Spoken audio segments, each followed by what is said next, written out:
जय Guru ji, thank you for having me on this platform. मैं शुरू से सुनाती हूँ अपनी journey. I was born and bred in England and मुझे होल इन द हार्ट था, एस्थमा था और एक्जिमा था। और एक्जिमा भी मेरे बहुत ज्यादा पैचेस रहते थी स्किन पे, और बेटनोवेट स्टेरॉइड्स लेती रहती थी, और अस्थमा के लिए भी। And hole in the heart के लिए तो कोई ऐसे ट्रीटमेंट नहीं था, पर डॉक्टर्स ने 10 साल दिए थे मेरे पेरेंट्स को जब मैं पैदा हुई थी। तो उन्होंने कहा कि ये 10 साल की उम्र से ज्यादा नहीं रहेगी। तो मेरे पेरेंट्स बहुत स्ट्रेस रहते थे, एंड लेकिन आई सर्वाइव्ड। मैं बिलीव करती हूँ कि गुरुजी तब भी थे मेरे साथ, हमारे साथ हमेशा ही थे। जन्म जन्म का रिश्ता है, लाइक गुरुजी सेड, रब के साथ। तो फिर मैं इंडिया आ गई 88 में at the age of 22। And जब इंडिया आई तो जितनी मेरी इश्यूज थे और भी खराब हो गए। तो अस्थमा जो था वो एकदम ऐसे चेंज ऑफ सीजन में, एवरी चेंजिंग सीजन में वो अस्थमा मुझे हॉस्पिटलाइज कर देता था, और आईसीयू में होती थी मैं, और स्टेरॉइड इंजेक्शंस लेने पड़ते थे। एंड स्टेरॉइड इंजेक्शन लेती थी और हफ्ते हफ्ते के लिए आईसीयू में रहती थी। बहुत ज्यादा क्रिपलिंग था, बहुत मुश्किल टाइम था। एंड उस टाइम मेरी मैरिज भी कोलैप्स हो रही थी, बहुत स्ट्रगल थी। नई कंट्री मेरे लिए, नए लोग, एंड उल्टा बहुत ज्यादा स्ट्रगल थी, हेल्थ के हिसाब से भी और इमोशनली भी। एंड काफी फीलिंग ऑफ आइसोलेशन रहती थी, लोनलीनेस रहती थी मैरिज में, और वैसे भी। तो मैं कंसल्ट करने लगे काफी अलग अलग एस्ट्रोलॉजिस्ट को, गुरुज को, पंडित्स को, बहुत भटकी। एंड ऑफ कोर्स, जैसे हम जानते हैं, कोई किसी के लिए कुछ नहीं कर सकता। दुख में हम अकेले ही होते हैं। एंड कोई एस्ट्रोलॉजर बोले, कुछ ना कुछ बोले और पैसे ले, कभी कोई हल नहीं होता था, कभी कुछ सही नहीं होता था। ऐसा लग रहा था लाइफ की जो नीडल है, जो सुई है, वो हिल ही नहीं रही है। एक से स्टैंड स्टिल पे लाइफ आ गई थी। And it was very very challenging और बहुत डिस्ट्रेसिंग था। सो फिर 97 के करीब एक संगत है, और वो मुझे मिली सोशली, और उसने कहा कि तू मेरे गुरुजी के पास चल, वो पंजाब से आए हैं। और मैंने उसको जवाब दिया कि नहीं, हो गया मेरा, मैं बहुत भटक चुकी हूँ, मैं बहुत गुरुज एंड बाबास के पास जा चुकी हूँ, तो मैं इन चीजों में नहीं मानती। अब मेरी भटकना बंद हो गया। तो उसने कहा, देख ये अलग चीज है, जाके देख। मतलब हो ही सकता है गुरुजी ना तुझे अपनाए, क्योंकि मैं बहुत अपने फ्रेंड्स को लेके जा चुकी हूँ और कोई नहीं वापस गया। उन दिनों में संगत बहुत कम होती थी, लोग मांगने वाले भी बहुत कम होते थे, बहुत कम होते थे जो मानते थे। उस टाइम फॉलोइंग गुरुजी की काफी लिमिटेड थी। तो मैंने भी काफी रेजिस्ट किया, उसने इंसिस्ट किया। फिर क्या हुआ कि वो मुझे ले चली, वो कहती देख चल, ओपन माइंड रखना, अ, और जाके देख तो सही। तो वो ले गई। जैसे हम गए, उन दिनों में गुरुजी 10 साल बैठे हम एम्पायर स्टेट में, तो उन दिनों में वो छोटे मंदिर में थे एम्पायर स्टेट में। तो जैसे हमने एंटर किया तो गुरुजी अपनी गद्दी पे बैठे थे, क्योंकि वो संगत बता चुकी थी गुरुजी को कि मैं अपनी एक फ्रेंड को लेके आ रही हूँ। तो गुरुजी गद्दी पे बैठे थे, लेकिन काफी डिफरेंट टाइप बैठे थे। ये नहीं कि चोला पहन के अपना, वो अपनी टी शर्ट, ट्रेनर शॉर्ट्स के साथ बैठे हुए थे। बहुत ही कूल, बहुत रिलेटेबल, बहुत इजी गोइंग। कुछ ऐसा नहीं था कि कोई डोनेशन बॉक्स उनके साथ था, कोई बेड नहीं, कोई सफरन रोप नहीं। Very very relatable. तो लेकिन उनका ऑरा बहुत लार्ज था, और उनकी जो चेहरे पे नूर था वो बहुत अमेजिंग था। एंड मैंने जैसे मत्था टेका, और उस टाइम 6 बजे थे, थर्सडे इवनिंग, मुझे पूरा याद है, डे मुझे याद है, टाइम 6 बजे शाम के थे। एंड थर्सडे था, थर्सडे का दिन। एंड वो जैसे मैंने मत्था टेका, कोई संगत अभी आई नहीं थी ऑफ कोर्स, अभी क्योंकि 7, 7:30, 8 बजे शुरू होती थी सत्संग संगत, तो कोई संगत नहीं थी, सिर्फ ये संगत और मैं थे, 2 जने थे। और जैसे मैंने माथा टेका तो मुझे लगा कि मैं सही जगह आ गई हूँ। मुझे पहली बार लगा कि लाइफ में कि मैं सही जगह आ गई हूँ, कि मुझे अब मेरी खोज खत्म है। मैं जो ढूंढ रही थी वो मुझे गुरुजी में मिल गया। एंड गुरुजी ने फिर कहा तू रोज आया कर और रोज लंगर करना है। एंड ही कुड सी कि मैं बहुत डिस्ट्रेस थी, उनको समझ आ गई थी, क्योंकि ये गुरुजी के साथ तो सोल टू सोल कनेक्शन होता है, वो हमारी सोल को देखते हैं आज भी। जब हम मत्था टेकते हैं गुरुजी के आगे, चाहे सत्संग में हो, चाहे बड़े मंदिर में हो, कहीं भी हो, जैसे मत्था टेकते हैं, गुरुजी कहते थे मैं थोड़ी फाइल खोल देना। एंड मैं थोड़ा पिछला, हूं दा, प्रेजेंट एंड फ्यूचर सब दिखता है मैंने। तो रब से छुपा नहीं सकते हम कुछ। एंड गुरुजी ने बस कहा कि तू रोज आना है और रोज लंगर करना है। लंगर की बहुत वो थी इम्पोर्टेंस, क्योंकि वो हमारी दवाई है, लंगर प्रसाद। तो मैंने क्या किया कि मुझे एक अटैचमेंट हो गई इंस्टेंटली। गुरुजी ने चाय प्रसाद पिलाई और कहते आज लंगर नहीं करना, कल तो आए। तो आई केम द फॉलोइंग डे, और मैं जैसे आई, हम बैठते थे, शब्द गुरबानी सुनते थे। और वो शब्द गुरबानी भी गुरुजी की जो पहले बजाई जाती थी, गुरुजी कहते कि एदे विच ही रस है और ए मैं लिखियो इन्हें, ए ब्लेस्ड शब्द ने, ਤੇ ਇਹ ਸੁਣਨ ਨਾਲ ਤੁਹਾਡੇ ਕਰਮ, ਜੋ ਬੁਰੇ ਕਰਮ ਹੁੰਦੇ ਨੇ ਉਹ ਸੁਧਰਦੇ ਨੇ, ਉਹ ਖਤਮ ਹੁੰਦੇ ਨੇ, ਤੇ ਤੁਹਾਡੀ ਸੋਚ ਚੰਗੀ ਹੁੰਦੀ ਹੈ। ਤੇ ਇਸ ਕਰਕੇ जो शब्द गुरबानी पहले गुरुजी लगाते थे, वो बहुत जरूरी है सुनना, क्योंकि वो एक्चुअली हमारी रेमेडी है, वो हमारी मेडिसिन है, वो हमारी हीलिंग है। बिकॉज गुरुजी ने खुद लिखी हुई है वो गुरबानी, कहते मैं लिखे ने, ब्लेस ने, ते सुनिया करो। जो सबको पता है वो कौन से हैं, मतलब वेबसाइट में मिलते ही है वो। एंड वो बड़े अच्छे थे, सोलफुल थे, लेकिन मुझे समझ नहीं आती थी। तो एक बार गुरुजी ने डांटा वहां बैठे बैठे, कहते तू चंगी तरह ना सुनती नहीं, ध्यान ने। मैं कहा गुरुजी, जहां से मैं आई हूँ, मतलब मैं, मेरा एक्सपोजर ही नहीं था कभी गुरबानी से कोई एक्सपोजर नहीं था। तो मैंने, मुझे समझ नहीं आती। तो कहते कमने समझ नु किन्ने किया, सिर्फ सुनिया कर, सुनन नाल ही ਤੁਹਾਡਾ कल्याण ਹੁੰਦਾ। तो मुझे समझ आई बात में मैनी ईयर्स लेटर। गुरु जी कहते ਸੀ ना कि महापुरुषां दी गल्लां बाद विच समझ आंदियां ने टाइम दे नाल। तो उस टाइम मैं 32 की थी, समझ नहीं आया गुरु जी ने क्या बोला है, कि सुनने से हो जाता है, ध्यान तो लगता नहीं है। लेकिन देखते देखते गुरु जी की मेहर होने लगी। ये भी उनकी मेहर होती है, हम मेहनत करते हैं, फिर उनकी मेहर होती है जब, तो 4 चांद लगा देते हैं वो हमारी मेहनत पे। और मुझे समझ आने लग गई, एज इन एसेंस ड्रॉ करने लग गई। पूरी तरह तो अभी भी नहीं समझ आती, पर समझ आ जाती है, क्योंकि वो गुरु जी की रहमत है। तो लाइक यू सेड, मेहनत, मेहनत करो, मेहनत मेरी, रहमत तेरी। तो रहमत उनकी है, मेहनत हमारी। किसी चीज में भी अगर हम कहें कि हम सेवा करनी है, तो वो भी रहमत उनकी होती है, मेहनत हमारी होती है, हमारे भाव दिखते हैं मुझे। तो मैं फिर थोड़ा थोड़ा समझने लग गई। और एक दिन मैं बैठी थी गुरुजी के पास, और मेरा अस्थमा अटैक शुरू हो गया, चेंजिंग सीजन था। तो मैंने कहा गुरुजी मुझे अभी ना जाने दीजिए, क्योंकि मेरा अस्थमा शुरू हो रहा है, तो मुझे सांस नहीं आ रहा। तो कहते आज अगर कल्याण कराना है तो पूरा लंगर करना है, और चुप करके खा लें। तो आई सेड गुरुजी मुझे सांस नहीं आ रहा। मुझे लगा गुरुजी समझ नहीं रहे कि मैं कितना सफर कर रही थी उस टाइम, और सफरिंग टू मच थी, इट वाज एक्सेस सफरिंग, जहाँ मुझे बिल्कुल सांस नहीं आ रहा था, रुक रहा था, I was turning black and blue. So मैंने कहा गुरुजी मुझे जाने दीजिए, मुझे स्टेरॉइड इंजेक्शंस की जरूरत है, तो और ऑक्सीजन की जरूरत है। तो गुरुजी ने फिर मेरी तरफ देखा, बहुत जैसे एक स्कूल मास्टर रेप्रीमेंड करता है स्टूडेंट को, अगर तू आज कल्याण कराना है ते ए लंगर कर, एयू तेरे स्टेरॉइड इंजेक्शंस है।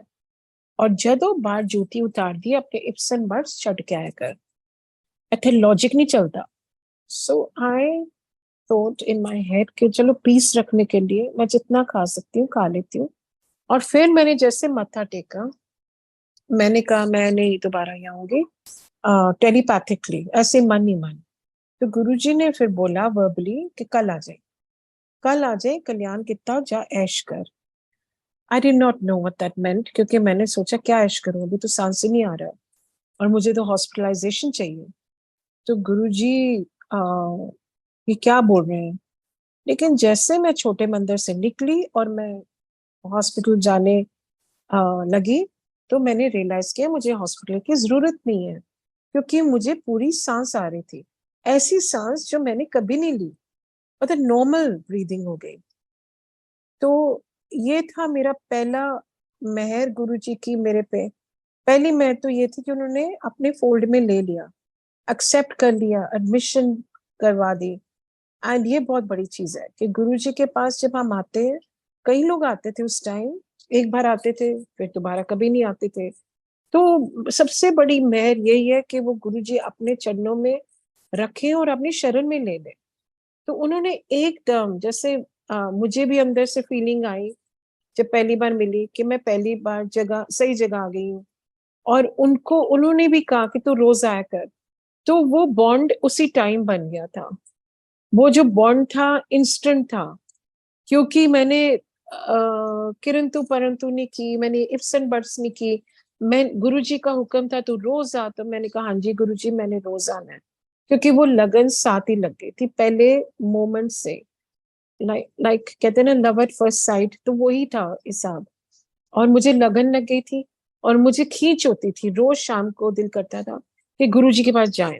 मैं 5 बजते थे 6 बजते थे, तैयार होके फटाफट मैं अपने आप गाड़ी चलाती थी उन दिनों में। तो फटाफट गाड़ी में बैठती थी और मैं चले जाती थी छोटे मंदिर। उस टाइम में मैं रहती थी वहां सरप्रिया विहार दिल्ली में। तो मैं फटाफट गाड़ी लेनी और चले जाना, सोचना भी नहीं, और खुद चला के चले जाती थी। तो ये थी मेरी लगन। एंड गुरु जी के पास जाती, बैठती, सत्संग सुनती, शब्द सुनती, एंड ऑफ कोर्स लंगर प्रसाद करती। जैसे मेरा अस्थमा ठीक हुआ, तो नेचुरली आपका फेथ तभी बढ़ता है जब आपका कोई काम होता है, चाहे हेल्थ हो, चाहे फाइनेंशियल हो, चाहे कुछ भी हो, इमोशनल हो, चाहे बच्चों की शादी करनी हो। तो हम ये मांगते रहते हैं कि बच्चों की शादी हो जाए, जब हो जाती है हम कहते हैं थैंक यू गुरु जी। तो कुछ ना कुछ हमें प्रूफ चाहिए होता है, because Guru ji used to say कि चमत्कार नु नमस्कार ਹੁੰਦਾ नीता, रब नु कौन पूछता है। जब तक रब चमत्कार नहीं करेगा, तब तक कौन मनने का। So and when he used to say कि मन्नो मंगो ने, ये लिटरल नहीं है। वो कहते थे क्योंकि ਤੁਹਾਨੂੰ ਮੰਗਣਾ नहीं आता, मंगना है तो चंगी चीज मांग लो। तो जो मांगना है, जो मैं देने आया हूँ, वो तो आप मांगते नहीं हो। कहते मैं ਤੁਹਾਨੂੰ जो देना है वो बहुत बड़ी चीज है, पर कोई नहीं मांगता। बहुत कम लोग हैं, बहुत छोटी परसेंटेज है जो मांगते हैं कि गुरुजी हमें रब से मिला दो, या रब ही दे दो, या नाम दे दो। नाम मांग लेंगे गुरु जी कहते कि दुनिया ते चीजा तो फिर ਤੁਹਾਡੇ पीछे पीछे दौड़ेगी। असली चीज मांग लो, नाम मांग लो। सो फिर पूरा वो बीत गया। और अगले साल जब मैं बैठी थी तो गुरु जी के पास, तो गुरु जी ने कहा इधर आ, तू श्रद्धा में पास होगी, तेनू नींबू की तरह निचोड़िया, जा तेरा स्किन कैंसर ठीक किता। ਹੁਣ तू बाथरूम की बत्ती ना बंद किता कर बाथरूम जान तो पहले, और आईने को ना डरिया कर।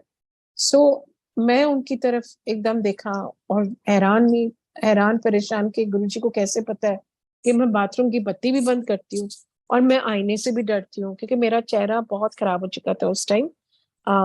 मेरा पूरा ऊपर से नीचे तक काला, और पैचेस थे फेस पे, बॉडी पे, एंड स्किन पील होती रहती थी, एंड आंखें बंद थी। तो बहुत ज्यादा तकलीफ में थी, फिजिकली भी, साइकोलॉजिकली भी। एंड कॉन्फिडेंट लूज हो गया था, लो सेल्फ स्टीम हो गई थी। नेचुरली अगर फेस खराब हो जाए तो जिंदगी खराब हो जाती है। तो I used to feel unattractive, I used to feel very under confident. तो गुरुजी ने कहा हूँ बत्ती ना बंद किता कर, जा आईने को देखा, हैरान हो जाएंगी। सो फिर जो उन्होंने अगला बोला, उस टाइम समझ आया कि यहाँ कुछ और ही है। गुरुजी ने कहा कि तो पिछले साल एस्ट्रोलॉजर को गई सी? तो वही शीपिशली मैंने कहा हाँ जी गुरुजी। कहते उन्हें की क्या सी? और मेरी आवाज ही नहीं निकले। मैंने कहा गुरुजी। कहते हाँ दस ना, उन्हें की क्या सी?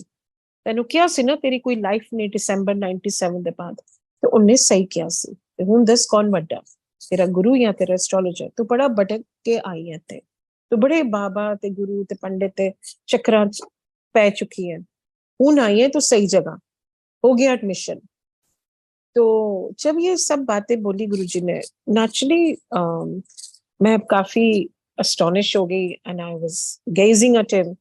मैं एकदम हैरान हो के उनको तरफ देख रही हूँ और भी। तो कहते हैरान क्यों हो रही है, सस्ते विच रब मिल गया ना, तो ना बैठ भी लैंदा है, गल्ला भी कर लैंदा है, खा भी लैंदा है, तो पता ही नहीं मैं कौन है। जो चले जाऊंगा ना और लाइना लग जाने ने बड़े मंदिर के बाहर, फिर समझ आएगी कि रब आए सी पर रब की कदर नहीं हुई। ਤੁਸੀਂ ਆ ਜਾਂਦੇ ਹੋ ਆਪਣੀ ਸ਼ਾਪਿੰਗ ਲਿਸਟ ਲੈਣ ਕੇ ਕਿ ਮੈਨੂੰ ਨਵੀਂ ਗੱਡੀ ਦੇ ਦਿਓ ਜਾਂ ਵੱਡੀ ਗੱਡੀ ਦੇ ਦਿਓ ਜਾਂ ਵੱਡਾ ਮਕਾਨ ਦੇ ਦਿਓ ਜਾਂ ਮੇਰੇ ਬੱਚਿਆਂ ਦੀ ਸ਼ਾਦੀ ਕਰ ਦਿਓ, ਮੇਰੇ ਹਸਬੰਡ ਨੂੰ ਪ੍ਰਮੋਸ਼ਨ ਦੇ ਦਿਓ। ਕਹਿੰਦੇ ਦੁਨੀਆ ਦੀ ਚੀਜ਼ਾਂ ਮੰਗਦੇ ਰਹਿੰਦੇ ਹੋ, ਲੇਕਿਨ ਜੋ ਅਸਲੀ ਚੀਜ਼ ਦੇਣਾ ਆਇਆ ਕੋਈ ਨਹੀਂ ਮੰਗਦਾ। ਤੇ ਅਗਰ ਉਹ ਮੰਗ ਲੋਗੇ ਕਿ ਉੱਤੇ ਉਹੀਓ ਨਾਲ ਜਾਣਾ ਹੈ, ਬਾਕੀ ਦੁਨੀਆ ਦੀ ਚੀਜ਼ਾਂ ਤਾਂ ਇੱਥੇ ਹੀ ਰਹਿ ਜਾਣੀਆਂ ਨੇ, ਤੇ ਉਹੀਓ ਨਾਲ ਜਾਣਾ ਹੈ, ਨਾਮ ਦੀ ਕਮਾਈ ਮੰਗ ਲਓ। ਸੋ that was that, and then my skin cleared, मतलब within weeks मेरी स्किन बिल्कुल क्लियर हो गई। एंड क्लियर होते होते जैसे जैसे नाम जपने लगे, जैसे जैसे गुरुजी से और भी लगन लगने लगे, तो अपने आप लाइफ भी ठीक होने लगी। इन द सेंस एक्सेप्टेंस आ गई लाइफ में कि जो है था मेरे मैरिटल सिचुएशन, थोड़ी थोड़ी एक्सेप्टेंस आ गई कि जो है सो है।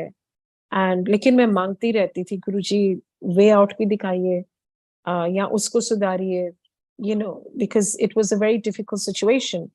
तो फिर मैं हमेशा बोलती रहती थी थोड़ा थोड़ा करके।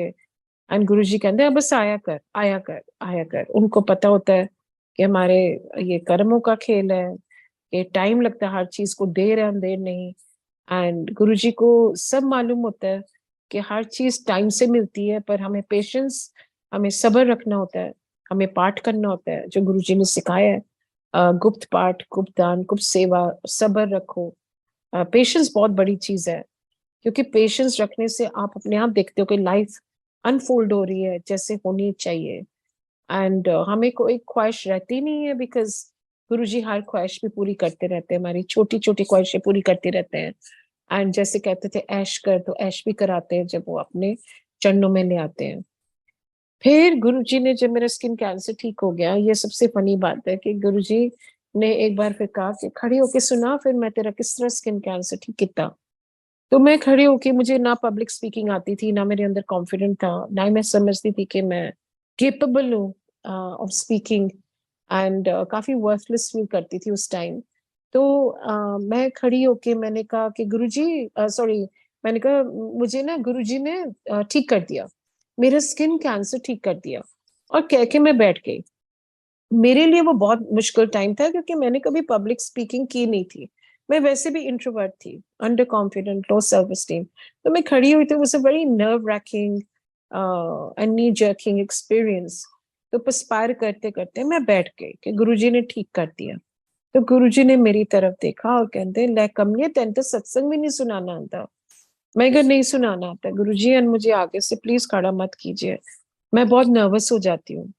तो गुरुजी स्माइल करने लगे और हंसने भी लगे, बच्चों की तरह थे, बहुत प्योर प्योर, भोले एंड बहुत प्यार वाले। कभी उन्होंने जज नहीं किया हमें, हमेशा कहने सी एबीसी नहीं करी दी इथे आके। तो एबीसी क्या होती है? वही अक्यूज, ब्लेम, क्रिटिसाइज, वो नहीं सब करना। अच्छे और सच्चे बनो, चंगा इंसान बनो। ते मतलब उस पे बहुत स्ट्रेस था। इस एम्फोसिस बहुत करते थे इस बात पे कि चंगा इंसान बनो। जिन्ना चंगा बनोगे उन्ना ही रब दे कोल आ जाओगे, because God is within us. तो कहते सी चंगा इंसान बनो बस, और चंगे कर्म करते जाओ। सो फिर गुरुजी जब जाने लगे, मैं फास्ट फॉरवर्ड कर रही हूँ, एंड जब जाने लगे गुरुजी, एक हफ्ता पहले गुरुजी कहते तेरी सेवा है, तू सत्संग कीता कर। And then I looked at him, ऐसे गुरुजी आपने तो बोला था कि मुझे सत्संग करना नहीं आता, तो आप मुझे ये सेवा क्यों दे रहे हो? तो कहते कमली तू थोड़ा ना करेंगे, मैं करूंगा, तू सिर्फ खड़ी होंगी। And I do believe truly कि ही टेक्स ओवर। जो भी सेवा होती है, ही टेक्स ओवर। जो सेवा हमें देते हैं, चाहे बर्तन की हो, चाहे कुछ हो, इतना स्टैमिना आ जाता है। कई लोगों में कहते हैं संगत वाले कि हम पता नहीं कैसे बड़े मंदिर में या छोटे मंदिर में या सत्संग में खड़े रहते हैं घंटे घंटे और सेवा करते रहते हैं, क्योंकि वो करवाने वाले गुरु जी है, हमारे कर्म काट रहे हैं अपनी सेवा से। तो कहते सी सत्संग करन वाला और सुनन वाला दोनों तरफ मेरी मैट चलती ने, तो इस करके ध्यान ना सुनिया करो। ए नहीं कि ए सुनिया होया सत्संग बड़ा बोरिंग है, कितनी बारी सुनांगे असि, 1000 बारी हो गया। ये नहीं होता है। गुरु जी कहते कि नवी चीज मिलती है, नाले जो भी सुनवाते हैं, आई मीन ही नोज क्यों सुनवाते हैं बार बार वही सत्संग। कहते कभी कैंसर का सुनवाना ते क्योंकि आने वाले कैंसर तो ठीक कर रहे हैं, सुन के ठीक हो जाता है। गुरु जी की तो मेहर इतनी बड़ी है कि हमें, जो मुझे लगता है अगर हमें कष्ट हमें बहुत बड़ा आना हो तो गुरु जी छोटे में ही काट देते हैं। कहते थे भी थे अपने लफ्जों में कि 90% तो ਤੁਹਾਡੇ कर्म में अपने थे ले लेना। तो कौन लेता है सवाए रब के? मतलब रब है तो सब है, in the true sense. I really feel मतलब एक बहुत बड़ा ट्रांसफॉर्मेशन होता है हमारी लाइफ में जब हम गुरु जी के पास आने लगते हैं और प्यार करते रहते हैं। ये नहीं कि हम 6 महीने के लिए आए बाबा गुरुकुल कुछ नहीं मिला, चल अगले बाबा गुरुकुल चलने हैं। ये जर्नी है, ये एक रिश्ता है, ये एक रिलेशनशिप बिल्ड बिल्ड करने का बहुत जरूरी है। एंड ये रिलेशनशिप में बिल्ड करना है तो इन्वेस्ट करना पड़ता है, अपना इमोशन इन्वेस्ट करना पड़ता है। उनके वचन, जो उनके वचन है, मंत्र जाप कितना करो, कार बैठ के भी करो, कंदे याद कितना करो, चलते फिरते कहते पाठ थोड़े अंदर अंदर चलते रहना चाहिए। तो चाहे आप चलते फिरते करो, चाहे बैठ के मेडिटेट करके याद करो, चाहे बातें करो गुरु जी से, गुड मॉर्निंग गुरु जी, चलो हम आज मॉल चलते हैं गुरु जी। और सिंप्लीफाई करना है कनेक्टिविटी, मतलब कॉम्प्लिकेट नहीं करना है। तो सिंप्लीफाई यही है कि हमेशा हर वक्त हम गुरु जी से कन्वर्स करते रहे, क्योंकि गुरु जी कहते मैं ਤੁਹਾਡੇ अंदर हाँ। In the end he sitting in our hearts. Lord Krishna ने भी बोला था कि my favourite dwelling place is the human heart. Guru ji ने भी कहा ਸੀ ਤੁਹਾਡੇ ਦਿਲ ਵਿੱਚ ਬੈਠਣਾ ਮੈਂ, ਤੇ ਇੱਧਰ ਉੱਧਰ ਜਾਣ ਦੀ ਲੋੜ ਵੀ ਨਹੀਂ ਹੈ। ਅਗਰ ਤੁਸੀਂ ਸੱਚੀ ਮਨ ਨਾਲ ਮੈਨੂੰ ਯਾਦ ਵੀ ਕਰੋਗੇ ਤੇ ਤੁਸੀਂ ਮੈਨੂੰ महसूस करोगे। हम कहीं भी बैठे हो, सिर्फ याद करना है। शब्द गुरबानी भी सुनते हैं तो हमें आजकल आज की डेट में स्पेशली जो गुरु जी की जो है गुरबानी, जो गुरु जी ने सुनवाते थे उस टाइम, बहुत फर्क है। बिकॉज यू सी गुरबानी हमसे बात करती है, हमें आंसर्स देती है। वो है गुरु जी जो हमें गुरु और गुरबानी में कोई फर्क नहीं है। गुरु और गुरबानी एक है। गुरु जी ही गुरबानी के थ्रू हमें आंसर्स देती है। और जो हम भजन सुनते हैं या लाइव म्यूजिक सुनते हैं आजकल, वो हमारी अरदास है गुरु जी से। लेकिन मुझे लगता है हमें बहुत जरूरी है साइलेंस में उनकी वाणी सुनना और उनके वचन सुनना और उनसे ज्ञान प्राप्त करना जो हमें बानी में मिलता है। तो बानी और गुरु और बानी एक ही है। तो इसलिए जितना हम गुरु जी की जो बानी है चला सके, जितना वो सुन सके, बाकी भी सुनिए, लेकिन primarily I mean maximum we must listen to the Gurbani, Guru ji के शब्द। सो फिर गुरु जी ने कहा तेरी सच सेवा है। सो गुरु जी चले गए अपना चोला छोड़ के। एंड जो हमारी जो संगत होती थी उस टाइम, अब तो थोड़ी थोड़ी बढ़ने लगी थी, काफी बढ़ने लगी थी इनफैक्ट। तो हम सब ने सोचा कि Guruji, we felt cheated, we felt offend. एकदम ऐसे लगा कि खालीपन हो गया, क्योंकि एक एक प्यार था, एक खींच थी जो हम जाते थे। पहले कहते सी रोज आया कर, फिर आहिस्ता से गुरुजी ने कम कर दिया था। फिर कहते नहीं तो हफ्ते 2 बारी आया कर। एंड ऐसे करके एक डिसिप्लिन बन गया। एंड वही होता है, एक डिसिप्लिन से ही हम गुरुजी पास जाते हैं। यानी कि हम रोज ही पहुंच जाए वहां, क्योंकि रोज की जरूरत नहीं होती, कई बार होती भी है। लेकिन अगर हम रूटीन लाइफ में, गुरुजी कहते निगलेक्ट करके ना आया करो अपनी फैमिली में, पूरा काम करके दिन का काम करके फैमिली का ध्यान रख के फिर शामी आया करो। इसलिए शाम को बुलाते थे गुरुजी, क्योंकि हम अपनी, क्योंकि कहते सी घर गृहस्थी विच रब मिलते हैं। तो दुनिया दुनिया देख के, अपना काम वगैरह देख के फिर आया करो शामी। और वो भी नहीं रोज, क्योंकि एक रोज लेने आने से वो कई बार क्या होता है, हमारे भाव बदल जाते हैं, फिर हम सोचते हैं अच्छा खाना वही खा लेंगे, या हम कहते हैं कि अच्छा और कुछ है नहीं तो वहीं चले जाते हैं, तो वो चार्म भी खत्म हो जाता है। तो इसलिए once a week, twice a week जाना बहुत जरूरी है, बिकॉज वो चार्म भी रहता है, वो थोड़ी एंथुजियाज्म भी रहता है, और हमारे अंदर वो भी होता है कि हमने आज आए हैं, हफ्ते में एक बार ही आते हैं या 2 बार आते हैं, तो पूरी तरह से हम कनेक्टिविटी बढ़ा के जाएं, और जितना प्राप्त कर सकें गुरु जी से उतना प्राप्त करें। तो वो रस जो लेना है होता है, वो रस आ जाता है, अगर जितना हम मॉडरेशन में, गुरु जी कहते हैं मिडिल रोड, हमेशा बैलेंस रखो हर चीज विच, इवन हमारी हेल्थ का बहुत जरूरी है, क्योंकि हमारी जो बॉडी हमारे टेम्पल है, गुरु जी ने सिखाया पहले अपनी बॉडी का ध्यान रखो, अपना वेट ध्यान रखो, वॉक कितना करो 1 घंटा, कट खादा करो, सो ये बैलेंस मतलब हर चीज में रखना बहुत जरूरी है हमारी सेहत के लिए। और अगर सेहत हमारी सही है, जान है तो जहान है, तो अगर जान है तो हम कुछ भी प्राप्त कर सकते हैं, रब को भी प्राप्त कर सकते हैं, याद करने से, प्यार करने से, उनके वचन फॉलो करने से। तो इसलिए बहुत जरूरी है कि ये जो टेम्पल है और द बॉडी है, इसका हम सबसे पहले ध्यान रखें, बिकॉज उसमें हमारे दिल में गुरु जी बैठे हुए हैं, बसे हुए हैं। और मन को साफ रखना तो और भी जरूरी हो जाता है, क्योंकि हमें पता है हमारे गुरु जी हमारे दिल में बैठे हैं। तो मन हुए चंगा ते नलके दा पानी भी गंगा, गुरु जी उससे से। तो एंड एक चुप सौ सुख, दुनिया कुछ भी बोलती रहे, संगत बहुत बढ़ती जा रही है, इतनी बढ़ती जा रही है कि कंफ्यूजन भी कई बार हो जाती है, कॉम्प्लिकेशंस भी हो जाती हैं, कॉन्ट्रडिक्शंस भी हो जाते हैं, लेकिन एक चुप सौ सुख, किसी के इन्वॉल्व नहीं होना है, बिकॉज गुरु जी कहते सी अपना डायरेक्ट कनेक्शन बनाओ। जब हम महर सुनाते हैं वो अपनी महर सुना रहे हैं, लेकिन हम मेडल नहीं कर रहे, सिर्फ महर सुना रहे हैं, इन्वॉल्व होना ही नहीं है, टाइम वेस्ट नहीं करना, बस direct connection soul to soul Guru ji नाल जुड़ो, क्योंकि टाइम बहुत प्रेशियस है, बहुत ज्यादा प्राइसलेस है। सो इसलिए बहुत जरूरी है कि हमारा फोकस शार्पन रहे, और हम हमेशा गुरु जी को याद करते रहे, प्यार करते रहे। देने वाले तो वही है, एंड कहते सी ना, दुनिया च कोई किसी वास्ते कुछ नहीं कर सकता, जो लेना मेरे को लो आके मेरे नाल कनेक्ट बनाओ।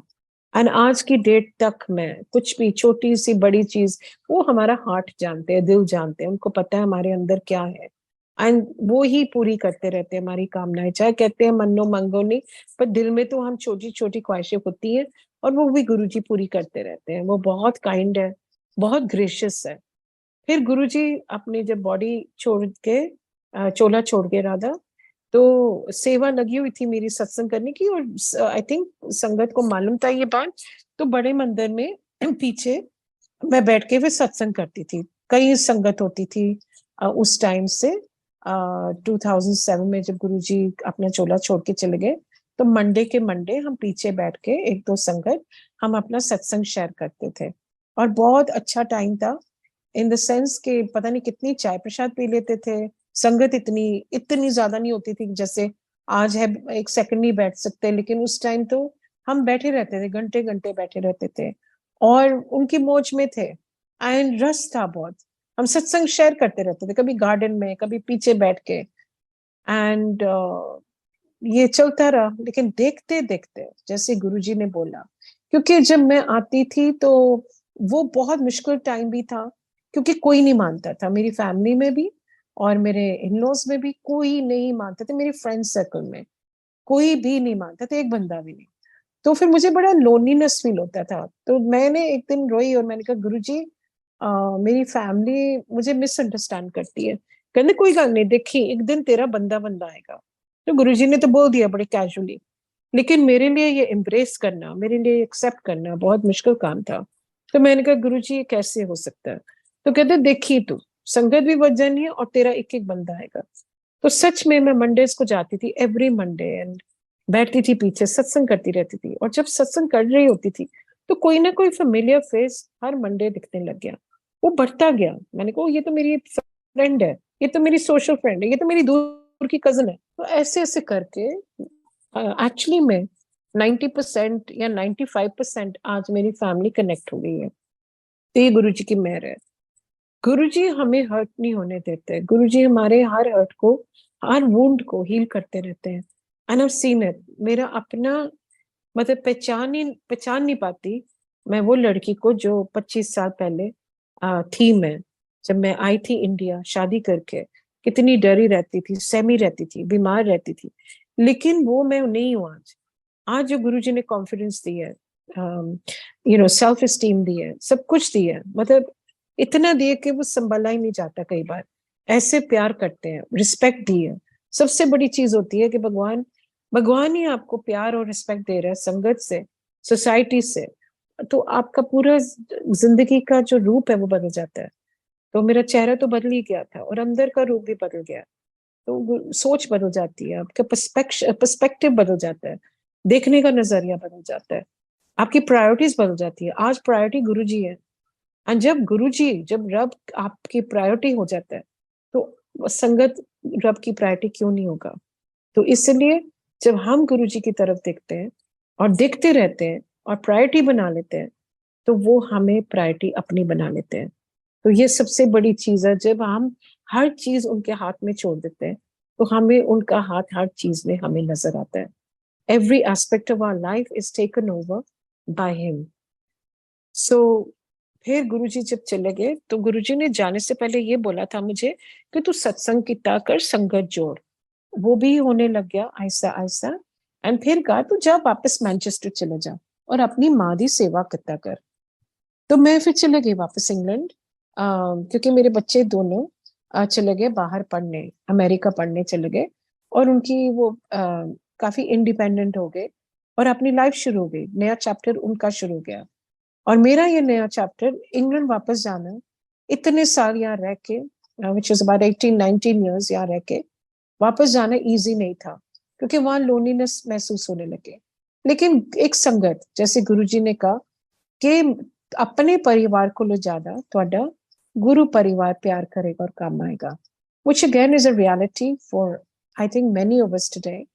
कि गुरुजी के जो गुरु फैमिली है वो एक्चुअली एक सोल फैमिली है, और वो हमसे इतना प्यार करती है, इतना रिस्पेक्ट देती है कि अपनी फैमिली के पास भी कभी कभी टाइम नहीं होता। और अभी तक कभी कभी वो मिसअंडरस्टैंड कर सकते हैं हमें। तो लेकिन ये एक लेवल है जिसमें हम सब इक्वल हैं, और सब एक दूसरे को कंपैशनेटली और लविंगली एक दूसरे के साथ हम रहते हैं।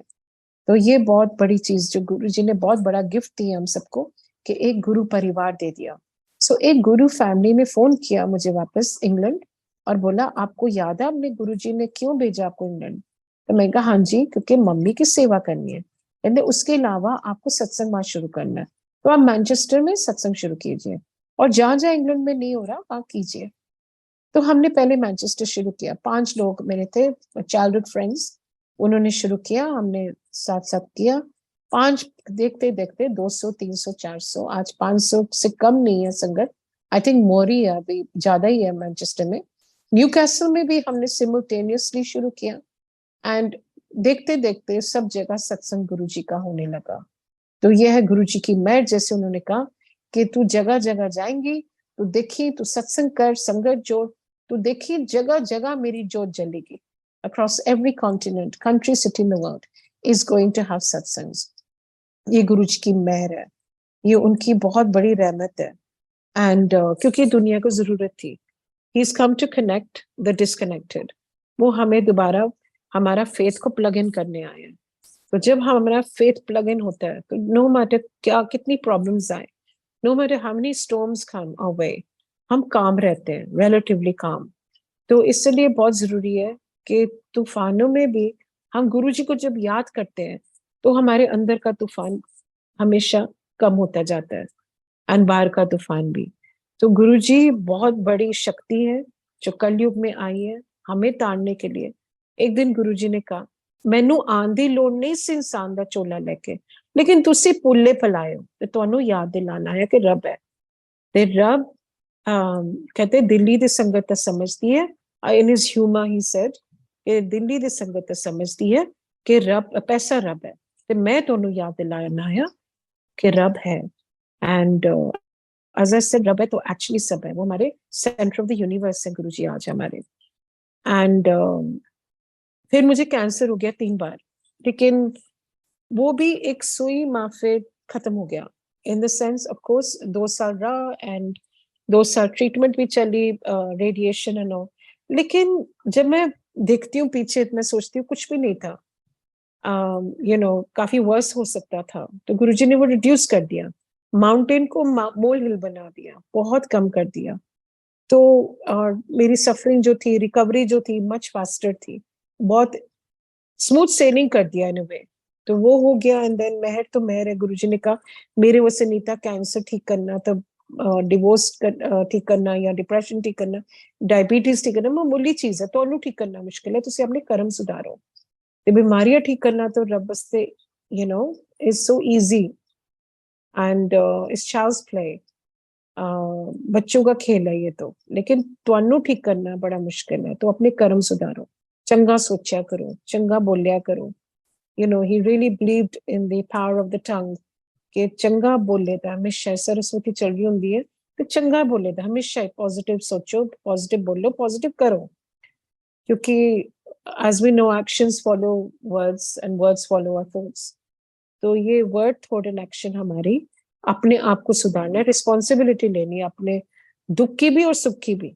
तो ये नहीं कि दुख किसी और ने दिया और सुख हम हम जनरेट कर रहे हैं, ऐसा कुछ नहीं है। हमारा दुख भी हमारा और सुख भी हमारा, तो ये हमारे कर्मों का खेल है। और हम चेंज भी कर सकते हैं अपनी एटीट्यूड, अच्छी एटीट्यूड रख के, जॉयफुल एटीट्यूड रख के, पॉजिटिव एटीट्यूड रख के हम बहुत कुछ बदल सकते हैं अपनी लाइफ में। देखने का नजरिया अच्छा होना चाहिए, क्योंकि जैसे दृष्टि वैसे सृष्टि। अगर हमारा सोच अच्छी होगी तो दुनिया अपने आप अच्छी हो जाती है। अगर हमारी सोच ही यही होगी कि अगला हमें हर्ट करने ही आया था या आया है, अगर हम बिटर बनते रहेंगे, बेटर नहीं बनेंगे, तो फिर हम ऐसे ही रहेंगे, हमेशा लो फ्रीक्वेंसी पे रहेंगे। लेकिन अगर हम रिस्पॉन्सिबिलिटी लेंगे कि मैं ऐसी हूँ और मुझे अपने आप को बदलना है, अच्छा बनाना है, तो फिर हम इंचार्ज हो जाते हैं गुरु जी के साथ, हम को पायलट हो जाते हैं। Guru ji is the pilot, he is the captain, but we are the co-captains, क्योंकि God help those who help themselves. अगर हम अपने आप को हेल्प करेंगे, तब रब हमें और भी हेल्प करते हैं। तो रिस्पॉन्सिबिलिटी लेना बहुत जरूरी है, अकाउंटेबिलिटी लेना बहुत जरूरी है, ब्लेम गेम नहीं करना है। तो लाइफ, ये गुरुजी ने बहुत कुछ सिखाया है। विजडम वही देते हैं, ज्ञान वही देते हैं, जिंदगी बदलने वाले वही हैं। एंड सिर्फ आना है, कहते सी हाजिरी लगाया करो, आया करो, याद किता करो रब नु, वचन सुनो, जो जो उन्होंने बोला, जो जो उनका हुक्म है वो फॉलो करेंगे तो लाइफ अच्छी कैसे नहीं हो सकती। और उन्होंने सिंप्लीफाई कर दिया religion, religion is very complicated, पर उन्होंने सिंप्लीफाई कर दिया। आओ शब्द कुर्बानी सुनो, लंगर प्रसाद खाओ, कोई ईगो ना रखो किसी चीज की कि मेरी सेवा है। जैसे बंदा बोलते हैं मेरी सेवा, वो सेवा गुरु जी अपने आप ले लेते हैं उससे, क्योंकि मेरा कुछ है ही नहीं, जो कुछ है वो तेरा है, गुरु जी का है, उनका है। तो इसलिए कभी नहीं सोचना कि मेरी सेवा है, मैं लंगर प्रसाद करती हूँ, या मैं शेयर करती हूँ, या मैं बर्तन साफ करती हूँ, ये मेरा है, कोई नहीं कर सकता। जैसा हम मैं करते हैं, मेरा करते हैं, वो हमारी ईगो इतनी बढ़ जाती है कि हम रब से बहुत दूर हो जाते हैं। तो इसलिए गुरु जी कहते जिदे अंदर दया नहीं, जिदे अंदर कंपैशन नहीं है, ह्यूमिलिटी नहीं है, नीवेपन नहीं है, क्योंकि नीविया नु फल लगता, वो वैसे रब को दूर रहता है। वो सोचता है मैं रब को कोल है, पर हुंदा नहीं कोल। तो ये गुरु जी को पता है कौन किस क्लास में है, कौन किस रूप में आके कुछ ना कुछ आपको बोल देता है। मीडिया पे कोई नहीं है, पर कभी कभी जैसे आज है, संगत इतनी ज्यादा है, और संगत पूछती भी होगी कभी कभी सोच के कि कैसे गुरुजी जवाब देंगे, कैसे बोलेंगे, पर देते हैं वो। कोई कुछ बोल देते हैं हमें, तो हम कहते हैं ओ माय गॉड, ये मैं सोच रही थी और ये संगत ने बोल दिया। या हम फेसबुक खोलते हैं या कोई सोशल मीडिया खोलते हैं, तो कोई अच्छा मैसेज होता है वहां पे, कहते हैं ओ ये तो मेरे लिए है। सो हर चीज अच्छे में देखो और पॉजिटिव माइंडसेट से देखो, तो आपको लगेगा कि गुरुजी हर तरफ आपको इंडिविजुअली साइंस दे रहे हैं। लेकिन सोल टू सोल कनेक्शन बनाना, अपना कनेक्शन डायरेक्ट, किसी को मीडिएटर नहीं बनाना, क्योंकि कोई मीडिएटर है नहीं। और आप अपना अच्छा करो, कोई निंदा भी किसी की कर रहा है तो वहां से उठ जाओ, एंड किस कोई जरूरत नहीं है पार्टेक करने के लिए। गुरुजी निंदा के बहुत अगेंस्ट है, कहते बस अपने आप में सुधारो, तो फिर देखी मैं ਤੁਹਾਡਾ सारा काम करता रहूंगा, तुसी चंगा बनो, मारा ना बनो। तो बस मेरा फिर ऑटोइम्यून डिजीज हुआ, कोविड तो हुआ ही, आई थिंक वो वैसे भी काफी लोगों को हुआ, तो 2 बार कोविड हुआ। कोविड के बाद मुझे साइड इफेक्ट, पता नहीं साइड इफेक्ट है क्या, लेकिन लास्ट ईयर हुआ कोविड दोबारा। एंड जब हुआ तो उसके बाद वर्टिगो होने लग गया, जो कि आज तक है।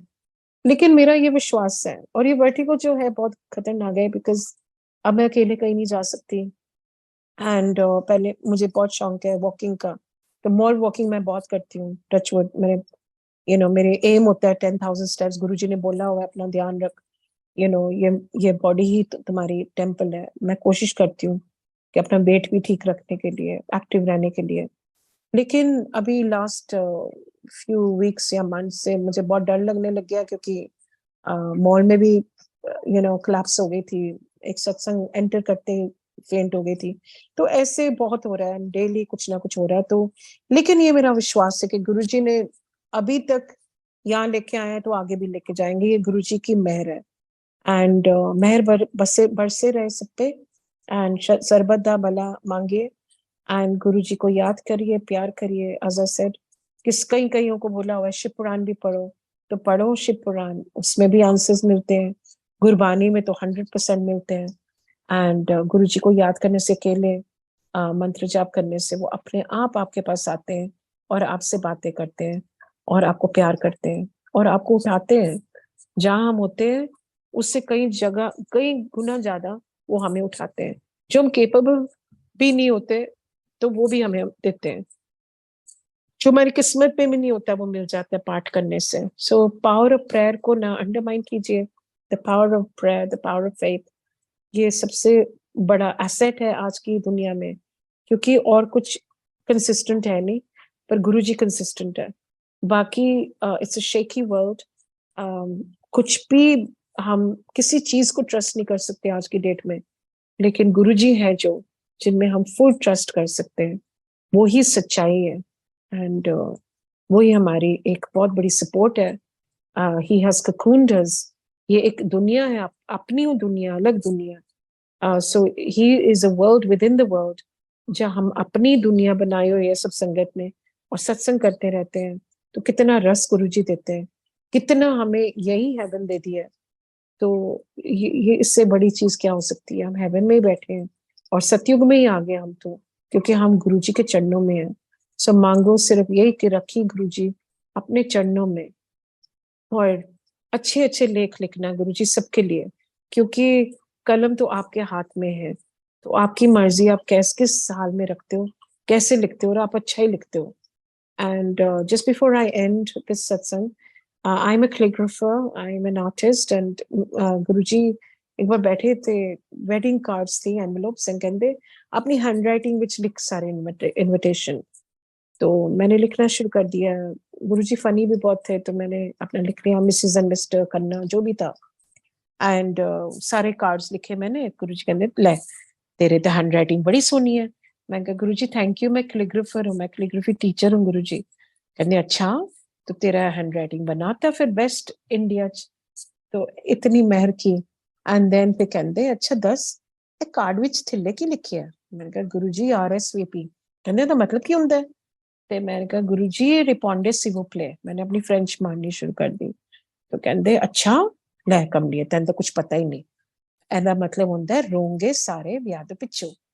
तो हंसने लग गए। मैंने कहा Guru ji, he was so witty, he is very witty. तो गुरु जी ने सिखाया है, कुछ भी हो, रेन और shine, keep smiling, keep laughing, and find joy in small things, and always be grateful. हमेशा गुरुजी ने सिखाया कि शुक्राना करो। ये जो वर्टिगो है, बस हो सकता था। अब मैं शुक्राना कर रही हूँ कि मैं शेयर कर रही हूँ सत्संग, और मैं अभी भी सत्संग जा सकती हूँ। तो इसलिए शुक्राना for every moment. So thank you for all that is given, and for all that he is still bestowing upon each one of us. So हमेशा अगर हम ग्रेटिट्यूड लिस्ट बनाएं, तो हम रियलाइज करेंगे कि हमारे पास बहुत कुछ है। मतलब हमारे पास जहान है, दुनिया है, एंड गुरु जी है तो सब कुछ है, रब है तो सब है। जय Guru ji. Thank you for enabling me to share. जय गुरु जी।